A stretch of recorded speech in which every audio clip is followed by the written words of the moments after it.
Hi குட்டீஸ், இன்னைக்கு நம்ம ஒரு சுவாரஸ்யமான கதையை பார்க்க போகிறோம். நம்ம செய்கிற சின்ன தப்பு நமக்கே பெரிய ஆபத்தாக வந்து முடியும்னு சொன்னால் நம்புவீங்களா?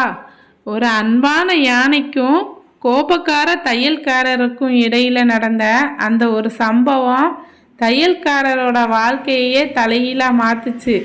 அது என்னன்னு தெரியுமா? வாங்க கதைக்குள்ளே போவோம்.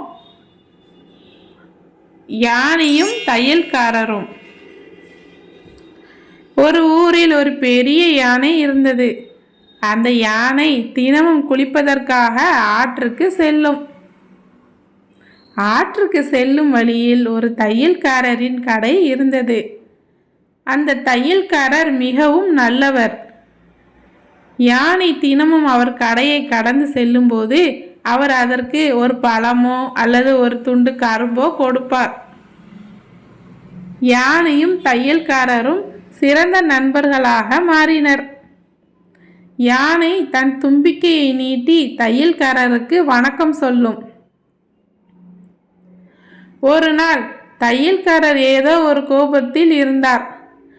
அன்று யானை வழக்கம் போல அவர் கடைக்கு வந்து தும்பிக்கையை நீட்டியது.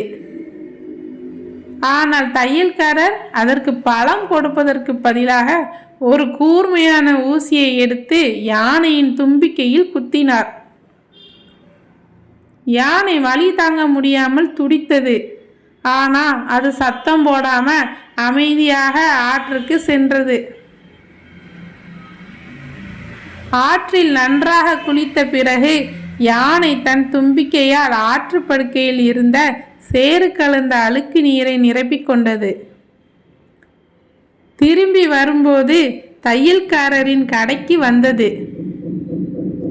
தையல்காரர் என்ன நடக்கப் போகிறது என்று பார்ப்பதற்குள் யானை தன் தும்பிக்கையால் இருந்த அழுக்கு நீரை அவர் கடை முழுவதும் பீச்சி அடித்தது.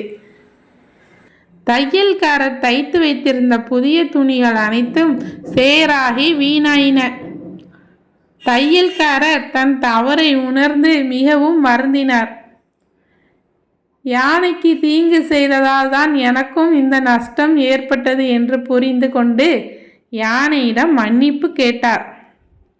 யானையும் தையல்காரரும் மறுபடியும் நல்ல நண்பர்களாக மாறினர். கதையின் நீதி: தீவினை செய்தாருக்கு தீவினை விளையும். பழிக்கு பழி வாங்குவது தீர்வாகாது என்றாலும் நாம் மற்றவர்களுக்கு செய்யும் தீங்கு நமக்கே திரும்ப வரும். குழந்தைகளே, இந்த அற்புதமான கதைகள் உங்களுக்கு பிடித்திருந்தா லைக் பண்ணுங்க, ஷேர் பண்ணுங்க, மறக்காம சப்ஸ்கிரைப் பண்ணுங்க.